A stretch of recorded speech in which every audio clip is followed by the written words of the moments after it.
Всем привет! Это блог от Нави Эдварда, в котором я вам расскажу о нашем турнире последнем, о StarLadder и о планах команды на будущее. Вот, ну, пожалуй, начнем.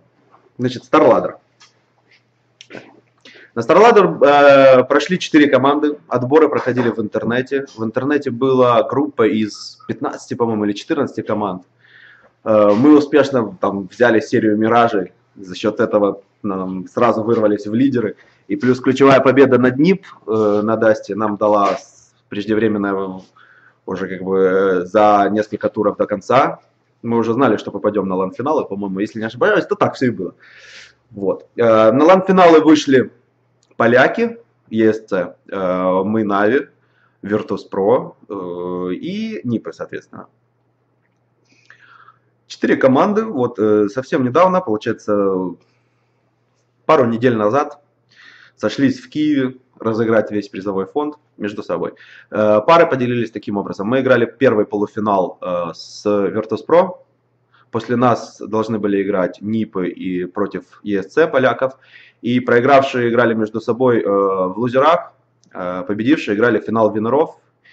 Кто победил, имел преимущество в гранд-финале в Best of 5 одну карту. Вот такая вот была система проведения. Значит, первый полуфинал у нас был с Virtus.pro.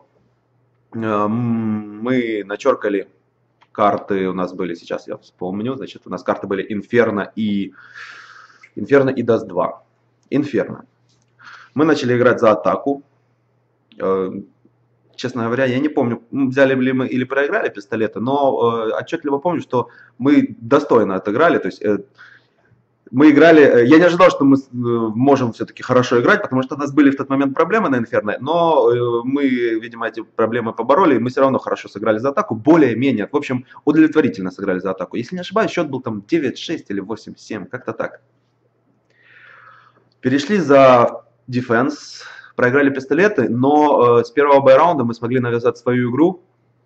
У нас получалось все, и мы, честно говоря, я был уверен в том, что мы победим на этой карте. Мы вели со счетом то ли 13-9, то ли 14-10, я точно не помню сейчас. Вот. А потом ряд каких-то таких детских ошибок, наверное, из-за какого-то волнения и, знаете, вот этого ощущения, преждевременного ощущения победы, когда мы уже вот-вот уже побеждаем, вроде мы уже играем хорошо, не хуже, даже лучше играем. И с осознанием этих факторов мы такие растерялись и начали допускать детские банальные ошибки, там несколько ключевых раундов, и в итоге первая карточная за 14 за Virtus.pro. Обидно, но ладно. Dust 2. Следующая карта. Мы начали играть за атаку. У нас все получалось. Вначале мы вели 11-1, если не ошибаюсь, с террористов на Дасте. У нас там все получалось. Ну, тоже сомнений в том, что мы можем победить, обыграть эту команду, у нас не было. У меня, по крайней мере, не было. Затем мы отдаем, наверное, немножечко расслабившись, мы отдаем последние раунды за первую сторону и играем 11-4. С осознанием того, что они вроде как бы собрались под конец первой стороны, а мы такие расслабились.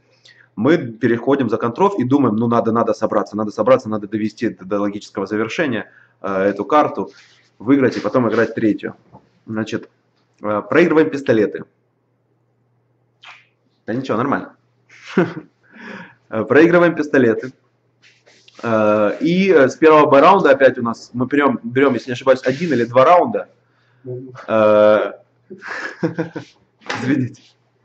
Мы берем, по-моему, сразу первый бай-раунд, счет становится 3-1. А потом, может быть, берем сразу второй, я точно не помню. Может быть, мы второй взяли в середине второй стороны. Вот. И, значит, ключом к успеху Virtus.pro послужили ряд таких раундов от нас, просто... Ну, мы как деревья отыграли эти раунды. Раунд, когда Фокс убил там 4 с АВП на базе. Раунд, когда Дося взорвал в конце Старикса, там было изначально 2 в 4. И еще парочка было каких-то смешных раундов. В общем, мы играли в очень банальную, скажем так, командную игру. Без каких-то взаимодействий, в какой-то, может быть, суете. И допускали детские ошибки. В общем, они тоже послужили тем, что, скажем так, ключевым фактором, почему мы проиграли вторую карту, вследствие чего мы проиграли первый полуфинал. Итак, 16-13 был финальный счет, мы проиграли 2-0 по картам. После нас играли НИПы с поляками. Они сыграли 2-0 по картам, НИПы прошли дальше в финал Винров. И играли потом с Virtus.pro. Мы же в свое время на следующий день играли в лузерах матч на вылет. Кто проигрывает, тот улетает с чемпионата. Занимает 4 место. Мы выиграли 2-0 по картам у поляков. Я помню, что мы играли первую карту Трейн. И мы довольно уверенно у них выиграли. Там Старикс хорошо очень играл, отыгрывал на базе. У него были там хайлайты замечательные какие-то. Он сам не понимал, наверное, как он это делал. Но он круто играл. Значит, и общий счет, я, по-моему, 16-9, если я не ошибаюсь. Вторая карта была Dust 2, и она была намного веселее, там было много экшена, там были овертаймы. Я не помню, честно говоря, каких-то отдельных раундов, я не помню даже отдельных счетов. Но вот Dust 2 оказался веселый. И в итоге на овертаймах, если не ошибаюсь, мы выиграли 4-0. 3-0, 1-0. Итак, мы обыграли поляков и ожидали проигравшего пары НИП Virtus.pro. Все пророчили, конечно же, проигрыш НИПом и о том, что мы будем играть с Virtus.pro в финале лузеров. Но у меня было предчувствие, и оно в итоге оправдалось. Virtus.pro сотворили сенсацию, обыграли первый раз НИПов. Первый раз вообще НИПы проиграли кому-то на лане. Даже карту. Не то чтобы матч. В общем, Virtus.pro обыгрывает НИПов 2-0. Сенсация. Выходят в гранд-финал чемпионата. Занимают минимум уже 2 место на тот момент. НИПы спускаются в лузера. Играют в финал лузеров с нами, с Нави. Для нас это была последняя игра, последний матч на чемпионате. Было стыдно играть. Мы проигрывали как дети.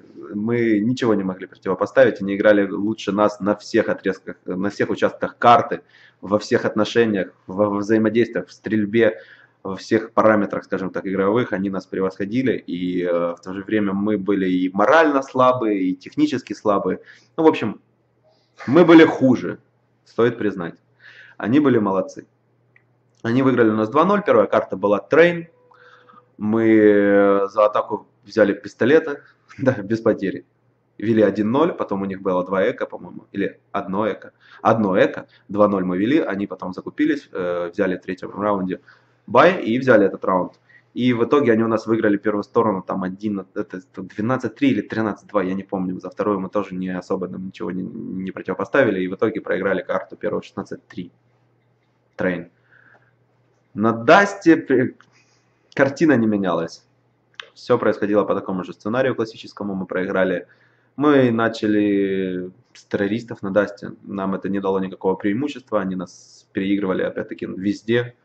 Делали, что хотели. И в итоге, как следствие, 16-5.